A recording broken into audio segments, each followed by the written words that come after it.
የተወደዳችሁ የአክስማሮስ ቤተሰቦች እንዴት ናችሁ? ዛሬም እንደተለመደው በዚህ ከህይወት ገጾች በተሰኘው ፕሮግራማችን አሪፍ ፕሮግራም ይዤላችሁ ቀርቤያለሁ። ይህ አሪፍ ፕሮግራም ምንድነው? ብዙዎቻችን የማናስተውለው በፋብሪካ የተቀነባበሩ ምግቦችን እየተመለከተ ነው። ይህ በፋብሪካ የተቀነባበሩ ምግቦች የምንጠቀም ሰዎች ንጽህናቸውን፣ ኤክስፓየር ዴታቸውንና የአመራረታቸው ሁኔታ የትና እንዴት የሚለውን ነገር አስተውለን እናውቅ ይሆን? ብዙዎችን ለካንሰር የዳረገ፣ ብዙዎችን ለሞት የዳረገ፣ ህፃናትን ያበለሻሸ፣ የተለያየ ጥራት ደረጃውን ያልጠበቀ ንጽህና በጎደለው የአመራረት ሂደት ውስጥ የተመረቱ ብዙ የፋብሪካ ምርቶችን በተመለከተ አብረን ለማየት እንሞክራለን። አብራችሁ ቆዩ። ጤናማ ያልሆኑ የታሸጉ ምግቦች ለህይወት አደገኛ መሆናቸውን ስንቶቻችሁ ታውቃላችሁ? ዛሬ በታሸጉ ምግቦችና መጠጦች ውስጥ ያሉ ውስብስብ ጉዳዮች ምን ይመስላሉ የሚለውን ለማየት ጠለቅ ብለን እየገባን ነው። በግዴለሽነትና ተገቢ ያልሆነ ትርፍን በመፈለግ ደረጃቸውን ያልጠበቁ በፋብሪካ የተቀናጁ የታሸጉ ምግቦችና መጠጦች የሚፈጥሯቸው አደጋዎችስ የትኞቹ ናቸው? የምንኖረው ጥንቃቄና ንጽህና የጎደላቸው የፋብሪካ ምርቶች ከትክክለኛውና ከእውነተኛው የፋብሪካ ምርቶች ጋር ተመሳሳይ በሆነበት ዓለም ውስጥ ነው። የቃሉ አገላለጽ ግር ሊያሰኛችሁ ይችላል። ሐሳቡን ግልጽ ስናደርገው በአንዳንድ ሁኔታዎች እንቸኩላለን፣ እንገዛለን፣ እንይዛለን፣ እንበላለን በሚለው ብትረዱት የበለጠ ግልጽ ይሆንላችኋል። የሰው ልጅ ችኩል ከመሆኑ የተነሳ ጊዜ ቆጣቢ አቋራጭ መንገዶችን በማሳደድ በምናደርገው ጥረት ውስጥ ብዙ ጊዜ ለመመገብ የምንመርጠውን ምግብና መጠጦች ችላ እንላለን። በመለያው ወይንም በንግድ ስሙ ባለው ዝናና በቀለማት ባሸበረቁ ማሸጊያዎች ላይ በምናየው ውጫዊ ይዘት ብቻ ከመደርደሪያ ላይ የምንገዛቸው ነገር ለኛ ጥሩ እንደሚሆኑ እናምናለን። ነገር ግን እነዚህ መለያዎች በተመሳሳይ ስምና ጥራት የጎደላቸው ሆኖ ሲያሳስቱን ምን ይፈጠራል? የምንወዳቸውን ምግቦችና መጠጦች የሚያመርቱት ፋብሪካዎች ከእውቅናቸው ውጪ በስማቸው የተመረቱ ጥራት የጎደላቸው ቢሆንስ? በዚህ በዘመነ ዓለም ውስጥ ስግብግብነት የተጠናወተው ህሊና ቢስ ነጋዴ የነደፈው የንግድ ሥርዓት ከጤና ይልቅ ትርፍን ማስቀደም ከጀመረ ሰነባብቷል። ማህበረሰቡ ወይንም ተጠቃሚው ካለው የአቅም ውስንነት የተነሳ በተለይ በሀገራችን ዋጋው ውድ የሆነ ነገር ሳይሆን የሚቀንስን ነገር መግዛት ልማድ ከሆነ ሰነባብቷል። ከገንዘብ ወይስ ከጤና የቱ የተሻለ ነው? ይህ ጥንቃቄና ንጽህና የጎደላቸው በፋብሪካ የተዘጋጁ የታሸጉ ምግቦችና መጠጦች እንዴት አደገኛ ሊሆኑ እንደሚችሉ አስተውላችሁ ታውቃላችሁ? ይህ የኛ ጥያቄ ነው። አንዳንድ ጊዜ እኛ ከምንገምተው በላይ ተንኮለኛ እንዲሁም ስግብግብ በሆኑ ሰዎች እንጀራ በጄሶ፣ በርበሬ በሸክላ አለፍ ሲልም ማርና ቅቤ ከተለያዩ ባዕድ ነገሮች ጋር በመደበላለቅ እጅግ አጸያፊ በሆኑ መንገዶች የብዙዎችን ጤናና ገንዘብ ከመንጠቅ ባለፈ በሀገራችን ለሞት የዳረጓቸውን ቤት ይቁጠረው። ከብርሃን በታች ጨለማ የሆነ ነገር እየተፈጠረ መሆኑን ስንቶቻችን አስተውለን ይሆን?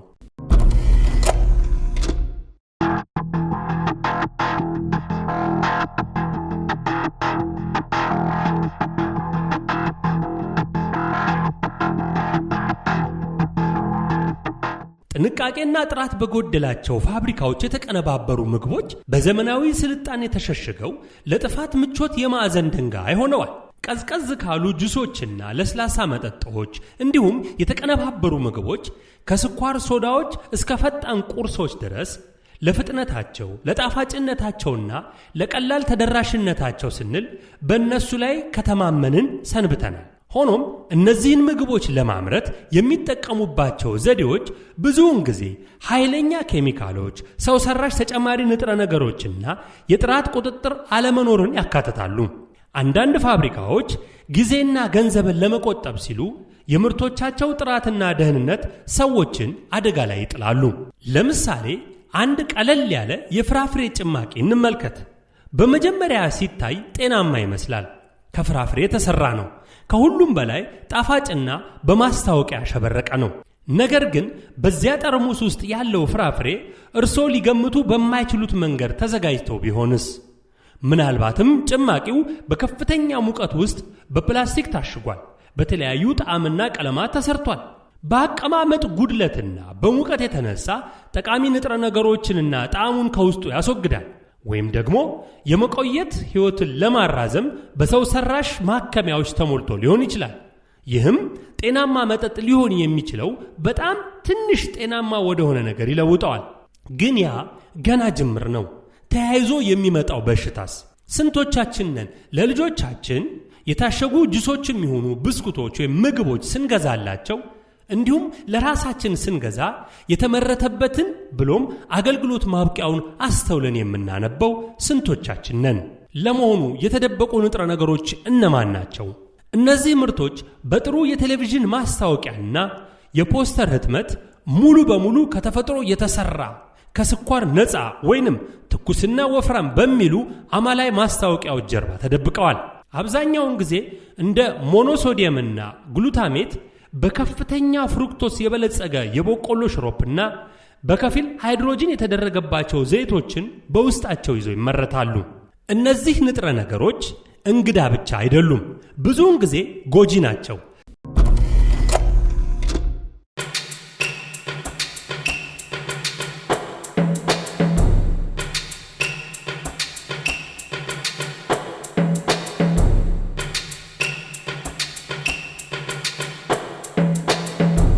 በፋብሪካ የተቀነባበሩ ሰው ሰራሽ ጣፋጮች የሰውነቶን ተፈጥሯዊ ተግባራት ሊያውኩ ወይንም ደግሞ በሜታቦሊዝም ውስጥ ጣልቃ ሊገቡና ምናልባትም የረጅም ጊዜ የጤና ችግሮችን ሊያስከትሉ ይችላሉ። በከፊል ሃይድሮጂን ያላቸው ዘይቶች ውስጥ የሚገኙት ትራንስፋትስ ለልብ ህመምና ለስትሮክ የማጋለጥ ዕድላቸው ከፍተኛ ነው። ኤምኤስጂ የታሸገውን ምግብ ወይንም መጠጥ ጣዕሙን ለማሻሻል ብዙ ጊዜ ጥቅም ላይ የሚውል ቢሆንም ከራስ ምታትና ከማቅለሽለሽ ጋር ያለው ግንኙነት ፈጽሞ ሊወገድ አይገባም። እነዚህ ንጥረ ነገሮች በሚመለከታቸው በተቆጣጣሪ አካላት ተቀባይነት ቢኖራቸውም ብዙውን ጊዜ የምቾት ውጤቶች እንጂ የተመጣጠነ ምግብ አይደሉም። ስለዚህ ትኩረት ልናደርግ ይገባል። እንዲያውም ከነዚህ ኬሚካሎች ውስጥ ብዙዎቹ የሚጨመሩት የምግቡን ድክመቶች ለመሸፈን ነው። ንጥረ ነገሮቹ ትኩስ ሆነው አንዳንድ ውህዶች ጊዜ ያለፈባቸው እንደ እውነተኛ ምግብ ለመምሰል ለመቅመስና ጥሩ መዓዛ እንዲኖራቸው ተደርጎ የተነደፉ የተዋሃዱ መሆናቸውን አንዳንድ ስግብግብ ግለሰቦችና ፋብሪካዎች ይደብቃሉ። ግን የበለጠ የሚያሳስበው የእነዚህ ንጥረ ነገሮች የረጅም ጊዜ ድምር ውጤት ነው። የታሸጉ ምግቦችን በቀን በቀን ስትጠቀሙ በተፈጥሮ ስርዓታችን በሰውነታችን ውስጥ ኬሚካሉ ቀስ በቀስ በመከማቸቱ ወደ ከባድ የጤና ችግር ሊያመራ ይችላል። ለምሳሌ አላስፈላጊ የስብ ክምችትና ውፍረት፣ የስኳር በሽታ፣ የሰውነት በሽታን የመከላከል አቅም ማጣትና አንዳንድ የካንሰር ህመም አይነቶችን ጨምሮ በጊዜ ሂደት ከዕድሜ ጋር ተያይዞ ብዙዎች ጤናቸውን ብሎም ሕይወታቸውን አጥተውበታል። ማኑፋክቸሪንግ ወይንም የመፈብረክ ውድድር የፈጠረው ተጽዕኖስ ምን ይመስላል? ጊዜ ገንዘብ እንደሆነ ሁላችንም እናውቃለን። ነገር ግን ከጥራት ይልቅ ገንዘብ ቅድሚያ ሲሰጠው አንድ አደገኛ ነገር ይፈጠራል፣ ይከሰታል። ፋብሪካዎች ምርቶችን በፍጥነት በርካሽና በጥቂት ሰዎች ለማውጣት ይሯሯጣሉ። እናም በዚህ ውድድር ውስጥ የጥራት ቁጥጥር አንዳንድ ጊዜ በጥቃቅን ቀዳዳ ውስጥ ይንሸራተትና ያልፋል። በዚህም አጋጣሚ ተጠቃሚዎች ወይም ማህበረሰቡ ለከፍተኛ አደጋ ይዳረጋል። ተስማሚ በሆነ ዓለም ውስጥ የምግብ ማምረቻ ከፍተኛውን የደህንነት ደረጃ ይዛል። እውነታው ግን እኛ ልናምን ከምንፈልገው በላይ በብክለት ምክንያት የሚመጡ የምግብ ወለድ በሽታዎች በጣም የተለመዱ ናቸው። ብዙዎቻችን ግን አናስተውላቸውም።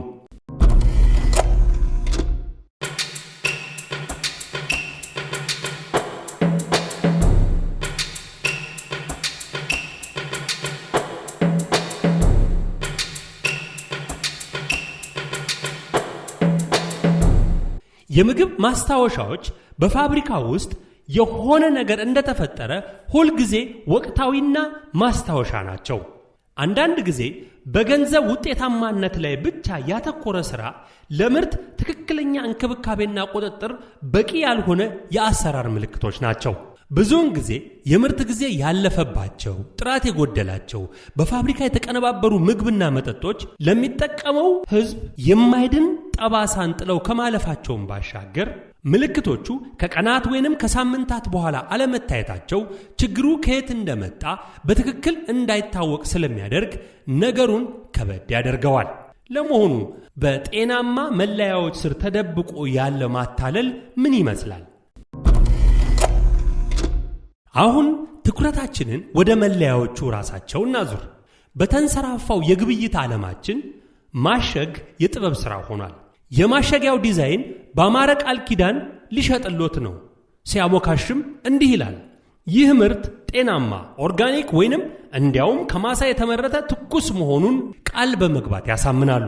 የጤነኝነት ቅዠትን ለመፍጠር በመለያው ላይ ያሉ ቃላት በጥንቃቄና የተመረጡ ናቸው። ለዚህም ብዙ ጊዜ ያታልሉናል። ሙሉ በሙሉ በተፈጥሮ የተሰራ የሚለውን እንደ ምሳሌ ተመልከቱ። እነዚህ ከተፈጥሯዊ ምግቦች የበለጠ ጤናማ አማራጮች ሆነው ለገበያ ይቀርባሉ። ነገር ግን ሙሉ ስብ ካላቸው ጓደኞቻቸው የበለጠ ስኳር ወይንም አርቲፊሻል ጣዕሞችን ሊይዙ ይችላሉ።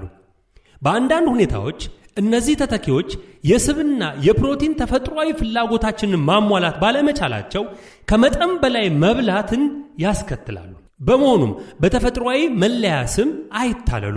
ይህ መለያ ብዙውን ጊዜ ከፕላስቲክ ጠርሙሶች የበለጠ ተፈጥሯዊ ያልሆነ ንጥረ ነገሮችን አለመያዙን ያመለክታል። እንደ እውነቱ ከሆነ የታሸገው የምግብ ኢንዱስትሪ የሸማቾችን ባህሪ በመቆጣጠር ረገድ የተዋጣለት ነው።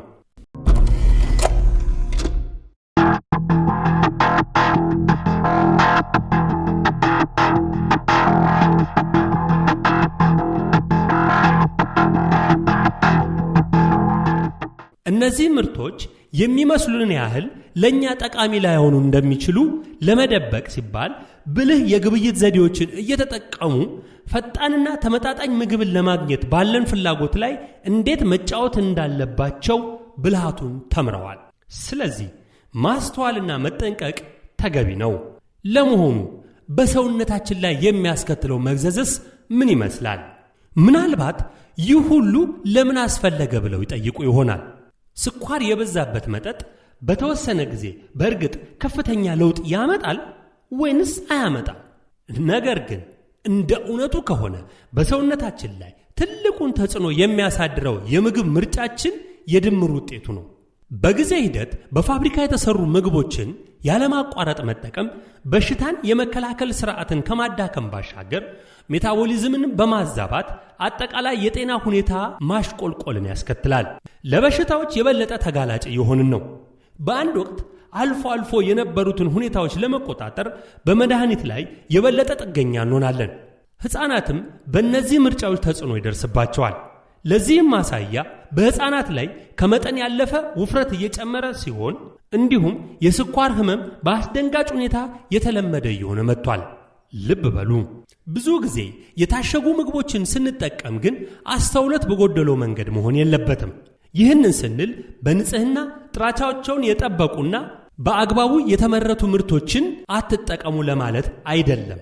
ምግባችንን ለሚያመርቱ ኩባንያዎች ከፍተኛ ደረጃዎችን ከፍ ብለን የመጠየቅ ልማዶቻችንን የመቀየር ኃይል አለን። በመሆኑም እንዴት፣ የት፣ መቼ የሚሉ ጥያቄዎችን ማወቅ ይጠበቅብናል፣ መጠየቅም ይገባናል። የበለጠ አስተዋይ ሸማቾች የምንሆንበት ጊዜ አሁን ነው። ምግባችን ከየት እንደመጣ፣ እንዴት እንደተሰራና ምን እንደያዘ በመጠየቅ በዋጋ የማይተመን አንድ ጊዜ ብቻ የምንኖራትን ክቡር ሕይወታችንን ከሞት መታደግ ብልህነት ነው። በመሆኑ ሁላችንም የተግባር ጥሪ ስለሚያስፈልገን በተግባሩ መሳተፍ አለብን። ስለዚህም ወቅታዊውን የምግብ ስርዓታችንን የሚያበላሹ መርዛማ የሆኑ ተጨማሪ ንጥረ ነገሮች የሌሉበት ትኩስና ሙሉ ንጥረ ነገሮችን የያዙ ምግብና መጠጦች ላይ ትኩረት እናድርግ። አርቲፊሻል በሆኑ ንጥረ ነገሮች ሆድን ከመሙላት ይልቅ ሰውነቶን የሚገነቡ ምግቦችን በመምረጥ መለያዎችን በጥንቃቄ በማንበብ ራስዎን ያስቡ። ይህንን ማድረግ ጥረትን፣ ግንዛቤንና ለለውጥ ቁርጠኝነትን ይጠይቃል። አሁኑኑ በእውነተኛ መረጃ ላይ የተመሰረተ ምርጫ ማድረግ መጀመር አለብን። ነገር ግን ዘላቂ ጥራትና ንጽህናቸውን የጠበቁ ጤናማ የሆነ ምግብን ለማምረት የወሰኑ ብራንዶችን መደገፍ ደግሞ ተገቢ ነው። አሁን ማዕበሉን የመለወጥ ጊዜ ነው። ጥንቃቄ የጎደላቸውንና ደረጃቸውን ያልጠበቁ በፋብሪካ የሚዘጋጁ ምግቦችና መጠጦች ጉዳታቸው ግልጽ ቢሆንም መፍትሄው ግን እኛው ጋራ ነው። ጤናችንን በዋጋ ቀይረን ወደ ምቾት ወጥመድ መግባታችንን መቀጠል አያስፈልገንም። ምንጊዜም የተሻለ መጠየቅ እንችላለን። ይህንን በማድረግ ጤናችንንና የወደፊቱን የምግብ ዕጣ ፈንታ መቆጣጠር እንችላለን። ከመሞት መሰንበት እንዲሉ ምርጫው የኛ ነው። ልብ በሉ፣ አንዳንዶች ጥቅል ጎመንን እንዲህ ባለ መንገድ አቀነባብረውት በተለያዩ ውህዶች ቀምረው እውነተኛውን ጥቅል ጎመን አስመስለው ይሰሩታል። ይህ በቻይናና በተለያዩ አካባቢዎች የተለመደ ሆኗል። አርቴፊሻል እንቁላሎች፣ አርቴፊሻል አፕሎች፣ አርቴፊሻል ሐብሐብ፣ አርቴፊሻል ሙዝ፣ ሌሎች የተለያዩ አርቴፊሻል የሆኑ ፍራፍሬዎች ለጤና ጠንቅ ከመሆናቸው ባሻገር ብዙዎችን ለሞት ይዳርጋሉ። በተለይ ለሕፃናት የምትገዙትን የምትሸምቱላቸውን ነገር ሁሉን ነገር በማስተዋል ይሁን እንላለን። በነበረን ቆይታ ብዙ ነገር እንደተማማረን እርግጠኞች ነን። ለልጆቻችሁ፣ ለራሳችሁም፣ ለወዳጅ ለዘመዶቻችሁም የምንገዛቸው ነገሮች እንዴት ተመረቱ፣ የት ተመረቱ የሚለውን በጥንቃቄ ማስተዋል ይጠበቅባችኋል። አትክልትና ፍራፍሬ ምናልባት አፕልን ጨምሮ ፌክ አፕል ተመርቶ ቀለም ተቀብቶ አፕል ነው ተብሎ እየተሸጠ እየተጠቀምን ነው። ምናልባት ሕይወታችን ላይ የሚያመጣው ጉዳት ምንድን ነው? አስተውላችሁ ታውቃላችሁ? እነዚህ ነገሮች ፓክር ተደርገው ወደ አውሮፓውያኑ የሚላኩ ይመስላችኋል?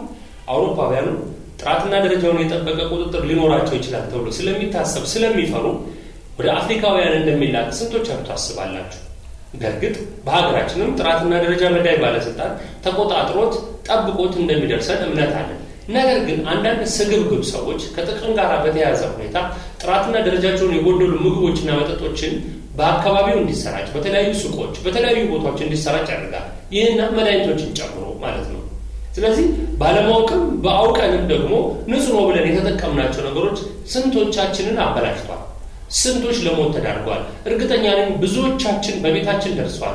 በተለያዩ አጋጣሚዎች አይተን ኤክስፓየርዱን እያየን ወይም ደግሞ የምርት ችግር እያየን ምን እናመጣለን መልስ አይሰጠንም ችግር የለውም በሚል አልፈን ሊሆን ይችላል። ነገር ግን ችግሩን ገልጾ በማስተማር ሌሎች እንዲማሩበት ማድረግ ተገቢ ነው። ስለነበረን ቆይታ በጣም ደስተኞች ነን። ከቪዲዮዎቻችን ትምህርት እንዳገኛችሁ እምነት አለን።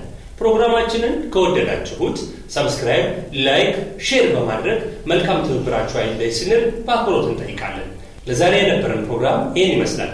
በቀጣይ በአሪፍ ፕሮግራም እንገናኛለን። እስከዚያው ቸርን ሰንብቱ።